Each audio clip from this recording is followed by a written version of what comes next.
On était un groupe de 6 chasseurs. Puis là, il y en a quelques-uns qui partaient en ville. Moi et mon beau-frère, on restait pour la journée puis pour les jours suivants. On partait le matin, aller voir dans notre sentier qui mesure environ 3 km de long.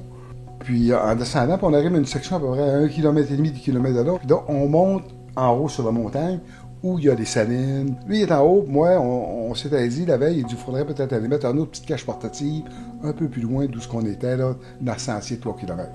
Fait que moi, je vais voir, mais là, je vois un fanion rouge. Je vois à droite, puis à gauche, puis là, je vais le perdre, le fanion rouge. Où est-ce qu'il est rendu? Marche à droite, marche à gauche, un petit kilomètre à droite. Je trouve jamais de sentier. Fait que je suis assis un peu, j'ai réfléchi. Puis là, j'ai dit, on va tirer des coups de feu, voir s'il va y avoir du monde qui vont répondre. J'ai jamais eu de réponse. Ça fait qu'après ça, j'ai continué à marcher.